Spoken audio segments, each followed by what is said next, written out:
Viewers, welcome to my channel The Law of Attraction. So আজি আপোনালোকে দেখিছে যে মোৰ বুকুত এটা সিম্বল আছে মই টেটু আঁকিলো নতুনকে আৰু 1111 টো আপোনালোকৰ ডেফিনেটলি চকু গৈছে তো মই কিয় লিখিছো কাৰণ এইটো এটা এঞ্জেল নম্বৰ হয় যোনটো ক্ৰিয়েটিভিটি মোটিভেশ্যন আৰু ইনোভেশ্যনৰ লগত ৰিলেটেড ক্ৰিয়েটিভিটি ডেফিনেটলি মোক লাগিবই এই ফিল্ডটো যদি মই ইউটিউব কৰোঁ মোটিভেশ্যন ইজ ডেফিনেটলি ইম্পৰ্টেণ্ট আৰু ইনোভেশ্যনটো লাগিবই নতুন নতুন প্ৰজেক্টত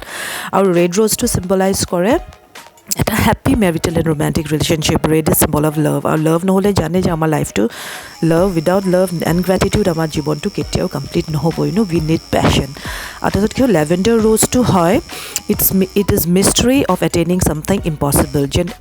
ইম্পসিবল আমাৰ লাইফত একোৱে নহয় হয়নে আৰু আমি যেন সেইটো এটেইন কৰিব পাৰোঁ ইম্পসিবলটো লেভেণ্ডাৰ ৰ'জটো সেইটো বুজায় আৰু বাটাৰফ্লাইটো হয় ট্ৰান্সফৰ্মেশ্যন এণ্ড হোপ কাৰণ মই নিজকে বহুত ট্ৰান্সফৰ্ম কৰিবলৈ চেষ্টা কৰি আছোঁ অলৱেজ পজিটিভ থাকিব চেষ্টা কৰি আছোঁ এটা নতুন হোপ লৈ জীৱনত যেন জীয়াই যাওঁ সেইকাৰণে মই এইটো কৰিছোঁ আৰু বাটাৰফ্লাইটো আমাৰ চিম্বলাইজ কৰে rebirth and resurgence for the tearing of spirit and soul of the physical prison যেন আমি যেন আমাৰ নিজৰ চ'লটোক যেন প্ৰিজনত বাধ্য কৰি নথওঁ আমাৰ নিজৰ আত্মাটোক যেন আমি প্ৰিজনত যেন বন্ধ কৰি নথওঁ আৰু সেইটো কাৰণে আমাৰ আত্মাটোৱে যেন এক্সপ্ল'ৰ কৰিব পাৰে এভৰি বিউটি এণ্ড এভৰি কি ক'ম every precious things of life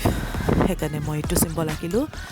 চ' আৰু বাটাৰফ্লাইটো এইটোও চিম্বলাইজ কৰে যে it's a symbolic form of freedom and transformation আৰু বিউটি হয়নে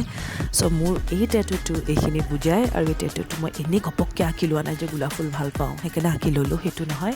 মোৰ এই টেটুটোৰ মিনিং আছে আৰু মই এই মিনিংটো লৈ আই এম ভেৰি হেপ্পী চ' আপোনালোকৰ লগত আকৌ আহি আছোঁ নতুন ভিডিঅ'লৈ